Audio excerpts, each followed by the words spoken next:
नमस्कार दोस्तों, आप सभी का स्वागत है। दोस्तों, जैसा कि आप सभी जानते हैं कि इंडियन कोर्ट्स में जज या गवर्नमेंट एडवोकेट बनने के लिए जुडिशरी एग्जाम्स जैसे पीसीएसजे, एपीओ इत्यादि को क्लियर करना आवश्यक होता है। और जुडिशरी एग्जाम्स 3 स्टेप्स में होते हैं। पहला स्टेप होता है आपका प्री एग्जामिनेशन, और दूसरा मेन एग्जामिनेशन, और तीसरा स्टेप इंटरव्यू। प्री एग्जामिनेशन में क्वालिफाई कैंडिडेट्स को मेंस देने का चांस मिलता है, और मेंस में क्वालिफाई कैंडिडेट्स को इंटरव्यू देने का चांस मिलता है। और लास्ट में इंटरव्यू में क्वालिफाइड सभी कैंडिडेट्स की मेरिट लिस्ट तैयार की जाती है।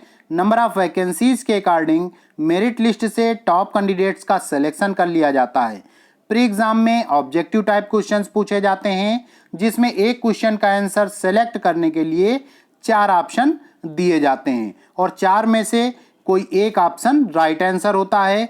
परंतु मेंस में ऐसा नहीं होता है। मेंस में आपके सामने जो क्वेश्चंस होते हैं उनका आंसर आपको डिस्क्रिप्टिव में लिखना होता है, वो भी विदाउट एनी हिंट। कभी कभी सभी क्वेश्चंस के आंसर आने के बावजूद आप मेंस में अच्छे मार्क्स नहीं ला पाते हैं या फेल हो जाते हैं, क्योंकि आपको मेंस में क्वेश्चंस के आंसर लिखने का सही मेथड नहीं पता होता है। आज के वीडियो में हम आपको इसी मेथड के बारे में बताने वाले हैं, जो आप सभी के लिए बहुत ही उपयोगी होगा।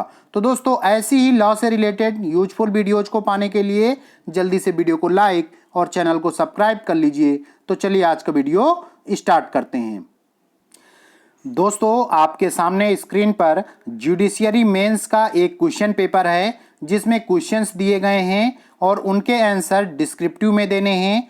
पेपर में पूछे गए सभी क्वेश्चंस को पहले कम से कम 3 बार ध्यान से अवश्य पढ़ें। उसके बाद जुडिशियरी मेंस के क्वेश्चन पेपर को सॉल्व करते समय 3 महत्वपूर्ण बातों का विशेष ख्याल रखेंगे, तो आप कभी भी असफल नहीं होंगे। सबसे पहली बात क्या ध्यान रखनी है कि क्वेश्चंस के आंसर लिखते समय आंसर का सोर्स अर्थात लॉ और सेक्शन अवश्य लिखें। अगर ये आप नहीं लिखेंगे तो मार्क आपको कम मिलेंगे। दूसरी महत्वपूर्ण बात क्या है कि मेंस में क्वेश्चंस के आंसर को बहुत कम शब्दों में अच्छे से समझा कर लिखना होता है, इसलिए आंसर में क्वेश्चन से रिलेटेड केवल मेन पॉइंट्स को ही लिखें, एक्स्ट्रा नहीं लिखें।